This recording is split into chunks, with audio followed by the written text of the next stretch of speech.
49 అంటే సంతానం, 49 అంటే సంతోషం. 39 ఆంధ్రప్రదేశ్ తెలంగాణ. నమస్తే రమగారు. నమస్తే జయ. రమగారు, విక్రమ బేతాల కథలు చెప్పి చాలా రోజులు అవుతుందండి.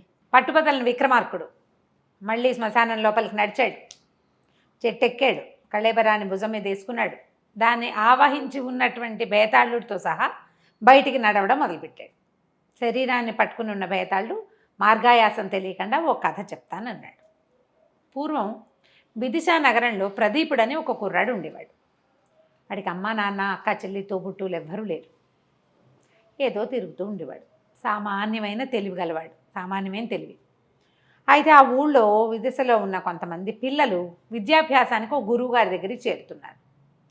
ఆ పిల్లల్ని తీసుకెళ్లే బండివాడు, ఏరా అబ్బి ఇలా రోడ్ల మీద పడి తిరిగే బదులు వీధుల్లో పడి తిరుగుతున్నావు, గురువుగారి దగ్గరికి పద, ఏవో 2 ముక్కలు నేర్పిస్తారు, అమ్మా నాన్న లేనివాడివి, 2 ముక్కలతో బతుకుదు కానీ అంటే వెళ్ళాడు.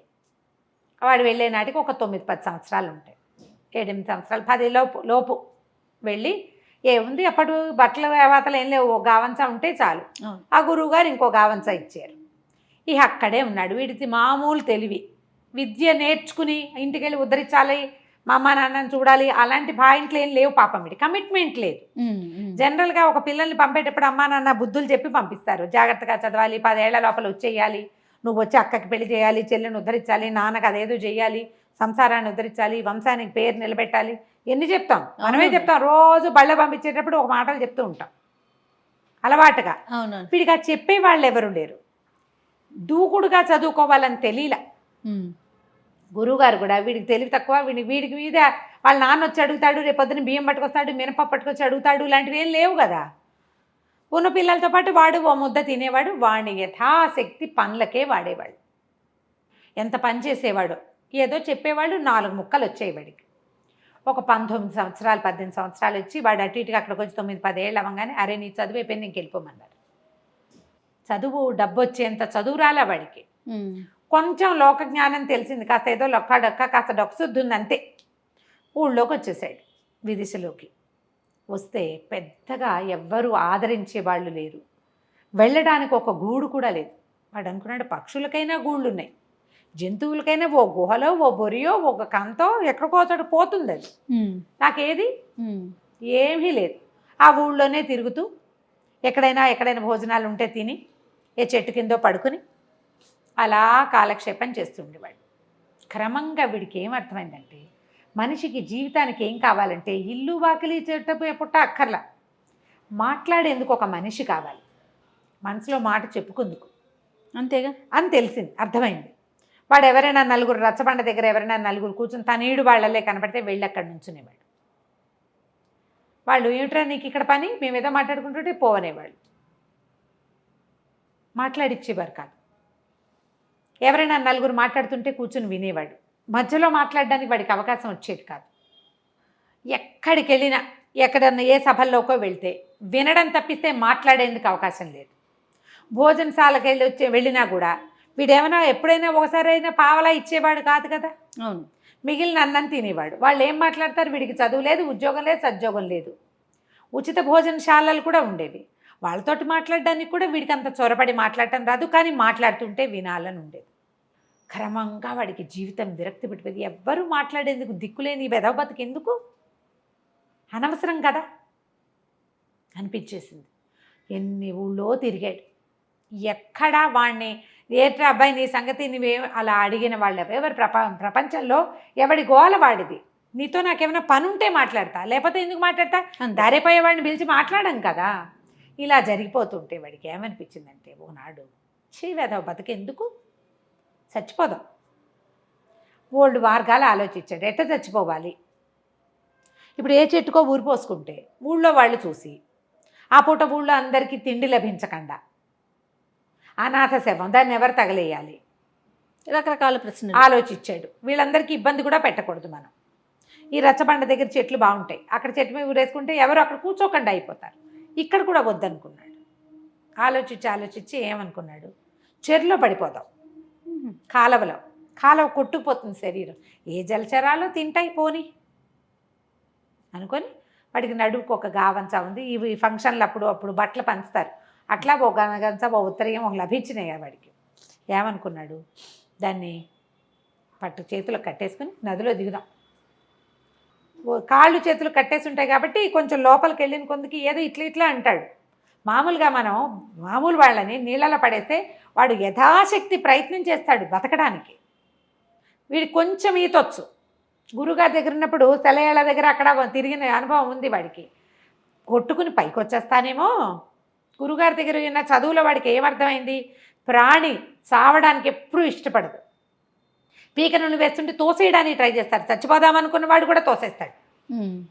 కాళ్ళు కొట్టుకుంటే శరీరం ఒప్పుకోదు, చావుకి రెడీ అవ్వదు. కాబట్టి మనం ఏం చేయాలి? ఈ నీళ్ళల్లోకి కాళ్ళు చేతులు కట్టుకుందామని అనుకో. చేతులు కొద్దులేపోని కాళ్ళకు కట్టుకుందామని కాళ్ళకు కట్టుకుని నీటిలో దిగాడు.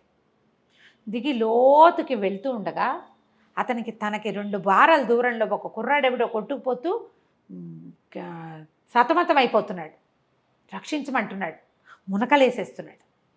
దాంతో వీడికి అయ్యో వాడెవడో, నేను కావాలని చచ్చిపోతున్నా, వీడెవడో ఒట్టిగా ఇదిగా కొట్టుకుపోతున్నాడు, వాడెక్కడో పైనుంచి కొట్టుకొస్తున్నట్టుగా ఉన్నాడు. వీడు ఆగ మేఘాల మీద అవి కాలికి చేతులు కట్టుకోలే, ఇంకా కాళ్ళకి కట్టుకున్నాడు. ఆ కాలు ఎట్లా కొట్లా తొక్కి దాన్ని ఊడ తీసుకుని ఆ పరిగెడుతున్న ఆ నీళ్ళలో కొట్టుకుపోతున్న వాడు వెనకాల పడ్డాడు. వాడు ఇంచుమించుగా వీడంతా పొడుగు ఉండి పుష్టిగా ఉన్నాడు. వీడికి ఆహారం అప్పుడప్పుడు దొరికి బక్కవాడు. వీడు ఆ పడిపోయి నీళ్ళలో పడి ఉన్నవాడు మంచి దృఢమైన వాడు, బలాఢ్యుడు. వాడిని నది మధ్యలో నుంచి ఒడ్డుకి ఈడ్చుకొచ్చేసరికి ప్రాణాలు కడబట్టిపోయినాయి. వాడి వల్ల కాల, కానీ వదిలి బుద్ధి కాల. నా వల్లే కావట్లేదు, చచ్చిపోతానంతే అర్థమవుతోంది. వీడిని వదిలేస్తే వాడు పోతాడు, నేను పోతా. కానీ వాడు ప్రాణాల కోసం కొట్టుకుంటున్నాడని అర్థమయ్యారు రెండో వాడు. వాడిని ఈడ్చుకొచ్చేసాడు. ఈ నది వెంబడి కొంతమంది పరిగెత్తుకుంటూ వస్తున్నారు, సైనికులు లాంటి వాళ్ళు. చిన్నబాబు అని అరుస్తూ. ఎప్పుడైతే ఈ కుర్రాడు, ఈ మన ప్రదీపుడు ఈ కుర్రాడిని పట్టేసుకున్నాడు, ఆ రెండో వాడిని పట్టుకున్నాడో లాక్కొస్తున్నాడో, పైగా ఏంటంటే ఎక్కడ కనపడితే అక్కడే లాక్కొచ్చేయలేరు, ఇంకా ముందుకు ఓ పక్కకు కొట్టుకుంటూ వెళ్ళాలి కదా ఈదుకుంటూ. అక్కడ దాకా వాళ్ళంతా పరిగెత్తుకొచ్చారు. ఇతను ఒడ్డు మీదకి వచ్చి ఆయన అక్కడ బారేసి ఇట్లా చొప్పకట్టల పడిపోయేసరికల్లా వాళ్ళు చిన్నబాబు అని తీసుకొచ్చిన వాడిని వదిలిపెట్టేశారు. ఆ కుర్రాన్ని పట్టుకున్నారు వాళ్ళు. నీళ్లు కక్కిచ్చారు. ఊపిరాడుతోందో లేదో చూస్తున్నారు. ఎవరు వైద్యుని కేకేసుకొస్తానని ఓ 2 పరిగెత్తారు. ఇతను మెల్లిగా ఈ ప్రదీపుడు కాస్త ఓపిక వచ్చాక నిదానంగా లేచి బయలుదేరి వెళ్ళాడు అక్కడి నుంచి. లెక్క ప్రకారం ఏమిటి? అతను చచ్చిపోవాలి, ప్లాన్ అది కదా. కానీ ఇప్పుడు నీళ్ళల్లోకి వెళ్ళబుద్ది కాదు. నిజానికి అంత నీరసం మీద వాడు మళ్ళీ లోపలికి వెళ్తే ఏమిటి, తనకంటే బరువు ఉన్న ఒకడిని నది మధ్యలో ఇంచి లాక్కొచ్చి 10 బారల పైన గ్యాప్ లాక్కొచ్చాడు. ఆ నీరసానికి నదిలోకి వెళ్తే ఈసారి వాడికి ఇదే సత్తు లేదు, గ్యారెంటీగా చచ్చిపోతాడు. కానీ ఏం చేయలే. మెల్లిగా బయటకు వచ్చాడు. కాళ్ళు ఈడ్చుకుంటూ పోయి చెట్టు కింద పడుకున్నాడు. కాస్త ఓపుకొచ్చాక సాయంకాలం అయింది. ఆ దూరంగా ఒక దేవళం ఉంది, దాంట్లో సాయంకాలం గంటలు కొట్టాక ప్రసాదం పెడతారు. వీడు ప్రసాదం కోసం కాళ్ళు ఈడ్చుకుంటూ పోయి ఆ గుళ్ళో బయట కూర్చున్నప్పుడు అతను కనపడ్డారు చాలామంది. సంపన్న గృహస్థు ఒక ఆయన, నేను భార్య, ఒక 14 ఏళ్ల పిల్లవుతి, ఒక 10 ఏళ్ల పిల్లవుతి, ఇంకో 3 ఏళ్ల వాళ్ళు, 5 ఏళ్ల వాళ్ళు, వీళ్ళు కాకుండా పనివాళ్ళు, బుట్టలతోటి పలహారాలు, ప్రసాదం బాగా దొరుకుతుంది, పళ్ళు గిళ్ళు పువ్వులు తెస్తున్నారు. అంతా లోపలికి వెళ్ళారు సందడిగా. వాళ్ళకేసి చూస్తున్నాడు. నాకు ఇలా కుటుంబం లేదే, ఇది వరకు వాడికి చాలా అనిపించేది. ఇప్పుడు వాళ్ళకేసేసి అలా చూస్తూ ఉండిపోయాడు. వాళ్ళు లోపలికి వెళ్ళారు. లోపల పూజ చేయించారు. పూజ చేయించి మన అర్చకుడు ఉంటాడు కదా, అర్చకుడితో చెప్పాడు, ఇవాళ భగవంతుడి దయ వల్ల మా చిన్నబాబు రక్షించబడ్డాడు. లేకపోతే ఇంకా కాసేపు ప్రవాహం సముద్రం వైపు గనక వెళ్ళిపోయి ఉంటే పిల్లాడు కూడా దొరికేవాడు కాదు. ప్రాణాలు కడపట్టినాయి కానీ ప్రాణాలతోటే దొరికాడు. ఎవడో మహానుభావుడు పిల్లవాడిని సేవ్ చేశాడు. అందుకని ఈ రోజున అబ్బాయి పుట్టినరోజుగా భావించి వాడు బతికొచ్చాడు కాబట్టి ఇదంతా భోగం చేయిస్తున్నాము అని ఎన్నో లడ్లు, ఎన్నో స్వీట్లు, ఎన్ని రకాలు దేవాలయానికి 1 ఎకరం పొలం రాసిస్తున్నానని చెప్పాడు తండ్రి. ఇంతలో పని వాళ్ళు బయటికి లోపలికి తిరిగి ఒకడు పరిగెత్తుకొచ్చి పొద్దున్న చిన్నబాబుని రక్షించిన ఒక అతను కనపడ్డాడు కదా, అలాంటి వాడే ఒకడు వాకిట్లో కూర్చుని ఉన్నాడు. సేమ్ అలాగే పోలికలో కనపడుతున్నాడు. అతను అవునో కాదో తెలియదు. ఆ పెద్ద ఆయన భార్య గబగబా బయటకు వచ్చారు. బాబు ఎవరినైనా నువ్వు పేరేమిటి, నువ్వు ఎక్కడ చదువుకున్నావు, ఎవరి పిల్లవాడివి అని అడిగారు. ఎవరు లేరండి, నేను ఫలానా గురుగారి దగ్గర చదువుకున్నా, నా పేరు ప్రదీపుడు, మాది విదిశానగరం, అంటే చెప్పాడు. బాబు నువ్వు పొద్దున్న ఎవరినైనా రక్షించావంటే అవునండి, నదిలో పిల్లవాడు ఒక కుర్రాడు పడిపోతే నేను పట్టుకున్నాను, కానీ ఆయన వచ్చి కాళ్ళు పట్టుకున్నాడు. ఆయన ఏమగన్నదో నీ వల్ల మా పిల్లవాడు బతికాడు, 25 ఏళ్ళు చేతికి అందొచ్చిన కొడుకు నదిలో గుర్రమించి నదిలో పడిపోయాడు. అతనికి ఈద రాదు. వాళ్ళు వెంటనే గబగబా లడ్డూలు ప్రసాదాలు అన్నీ పెట్టి ఇక ప్రదీపుని తీసుకెళ్ళిపోయాడు. ఇంటికి తీసుకెళ్ళి మా అబ్బాయి చాలా ఏడిచేస్తున్నాడు మధ్యాహ్నం నుంచి, నన్ను బతికిచ్చి వాడు ఎవడో చచ్చిపోయాడేమోనని భయపడుతున్నాడు, నువ్వేమయ్యావో మా పాలేళ్ళేమో పని వాళ్ళు చూడలేదు సైనికులు, మధ్యాహ్నం నుంచి మా అబ్బాయి అన్నం కూడా తింటలేదు, ఏదో కాస్త ద్రవం పుచ్చుకున్నాడు, నన్ను రక్షించిన వాడు బతుకున్నాడో లేదో కనుక్కోండి, లేకపోతే వాడి బతుకు నేను బతకాల్సి వస్తుందని ఏడుస్తున్నాడు అని తీసుకుపోయారు. ఆ అబ్బాయి కావలిచ్చుకున్నాడు, నీ వల్ల నేను బతుకున్నాను అని చెప్పి మాతోటే ఉండు అని ఉంచుకున్నారు. 6 నెలల తర్వాత వాళ్ళ పెద్ద అమ్మాయిని ఇచ్చి పెళ్లి చేశారు.